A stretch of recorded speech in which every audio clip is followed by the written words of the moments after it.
बेटा मैंने कितने बच्चे देखे हैं जो शुरुआत में सीरियस नहीं होते, लास्ट के फंड्स में कमबैक करते हैं, टॉप 100 में रैंक निकालते हैं, टॉप 500 के अंदर रैंक निकालते हैं। तो उनको एकदम कस के एकदम किसना पड़ेगा। शाम हुई, खाना पीना खाया, फ्रेश हुए, वापस आए, कॉपी पेन उठाया, लग गया वापस। फिर रात में आओ वापस बैठो। तो बेटा सच बताओ, दिल से बताओ, इसके बाद तुम्हें जरूरत नहीं पड़ेगी। अगर सच में तुम्हारा सपना है, रियल में बेटा, मजाक में, एक तो होता है मजाक में बोल देना कि मुझे तैयारी करनी, एक होता है मजाक में बोल देना मैं doctor.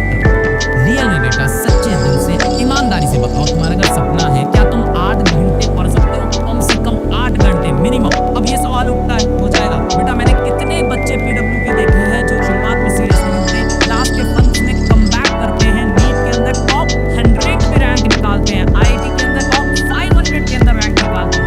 Yes it is possible, yes it is possible. कैसे पॉसिबल है, आओ मैं तुमको ब्रेक डाउन समझाता हूँ। अब इसको बहुत ही सिस्टमैटिकली, बहुत ही स्ट्रैटेजी के साथ डिवाइड किया। वो ये है कि बच्चा लेक्चर को मूवी की तरह एंजॉय करता, देख लिया, बड़ा मजा आया, सब समझ में आया, क्वेश्चन फिर भी नहीं, एग्जाम फिर भी नहीं करता, क्योंकि बच्चा से प्रैक्टिस नहीं करता। बच्चा लेक्चर्स तो बड़े मजे से देखता है, बड़ा आनंद आता है, बड़ा रस आता है, प्रैक्टिस नहीं। शाम में खाना वाना खाओ, फ्रेश हुए, खाना पीना खाया, फ्रेश हुए, वापस आए, पेन उठाया, लग गए वापस। फिर रात में आओ वापस बैठो। अब फिर से मेहनत करते हैं, पर बेटा जितना सोने में मजा आ रहा है ना, करने में उतना ही डिफिकल्ट होगा। कि आप जितनी भी चीजें पढ़ते हो बेटा, उसका 90% ना आप 7 दिन के अंदर।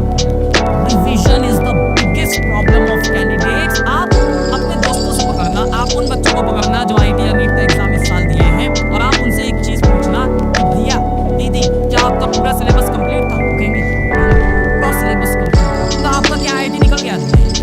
क्योंकि याद नहीं आ रहा था एग्जामिनेशन हॉल में। पढ़ा तो सब था, क्लास के अंदर जब सर ने पढ़ाया था समझ में भी आया था, एक चैप्टर के 200 क्वेश्चन सॉल्व किए थे।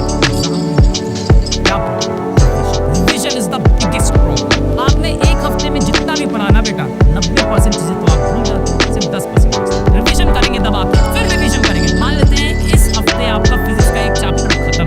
लेट अस से हम पढ़ रहे हैं laws of motion. First law में ऐसा होता था, ये फर्स्ट लॉ में इस तरह क्वेश्चन आते हैं, इस तरह क्वेश्चन आते हैं, इनर्शिया कैसे सवाल आते हैं, एक्सेलरेशन कैसे सवाल आते हैं। ये सेकंड लॉ से मैंने पढ़ लिया, ये सेकंड लॉ के ये क्वेश्चन, ये थर्ड लॉ के क्वेश्चन, ये देख पुली वाले क्वेश्चन, ये देख आपके इंक्लाइन प्लेन वाले क्वेश्चन, ये देख जीरो फोर्स वाले क्वेश्चन। कोई भी बच्चा जो हिम्मत नहीं रखता है ना वापस पढ़ने की, मैं आपसे बेटा रिक्वेस्ट करूंगा, आपका मैं फीडबैक मिलेगा।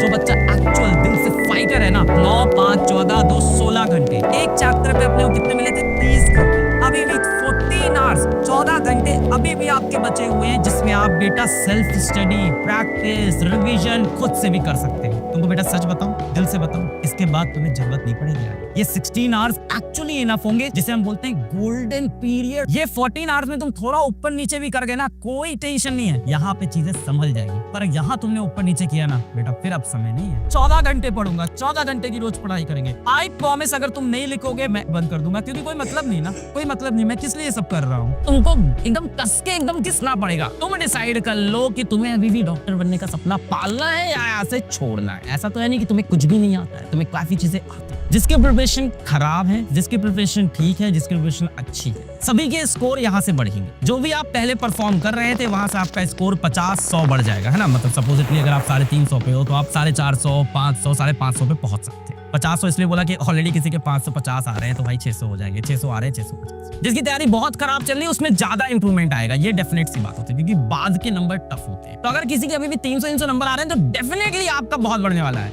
सर हमें तो पता ही नहीं कितने नंबर आ रहे हैं। क्या तैयारी कर रहे हो, मजाक कर रहे हो क्या तुम लोग? मैंने टेम्पो के पीछे लिखा हुआ ये देखा था एक बार, देर आप है हमने, लेट आपने की है हमने नहीं। खुद पे भरोसा रखना है, सिलेक्शन को पाना। तो ये होना चाहिए आपके अंदर स्पिरिट। बस ये है कि डिसिप्लिन नहीं आता, शेड्यूल नहीं बनता, डीपीपी नहीं मिलती। इसके बाद भी किसी के पास आर्थिक तंगी है, कोई परेशानी है। अभी आज सुबह ही मैंने एक उज़मा जहरा का वीडियो देखा, कश्मीर के एक बच्चे का, वो वीडियो कहीं से मुझे देखा, तो मैं देख रहा था कि वो बता रही थी नीट में सेलेक्ट हो गई। काफी इंस्पायरिंग स्टोरी मुझे लगी। तो आज सुबह ही मैंने देखा, अभी मेरी 1-1.5 मिनट उससे बात भी हुई है, और उससे बात करके मेरे अंदर काफी एनर्जी आ गई है, काफी पॉजिटिविटी आ गई, और मुझे समझ में आ गया कि बच्चों के लिए बहुत जल्दी मैं लेके आने वाला हूँ बहुत सारा कंटेंट, और सारा कंटेंट फ्री में। तो कॉम्पिटिटर्स तैयार हो जाओ। पीडब्ल्यू नाम सुनकर पाव वाला समझा था क्या? ये फिजिक्स वाला।